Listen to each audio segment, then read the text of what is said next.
This is the end part of the ball roll challenge on the left-hand side.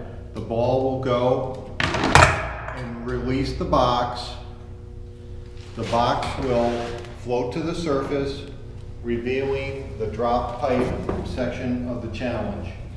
The Sea Perch robot will have to come, pick this up, and bring it to the right-hand side for the drop pipe challenge. That completes the left-hand side of the challenge.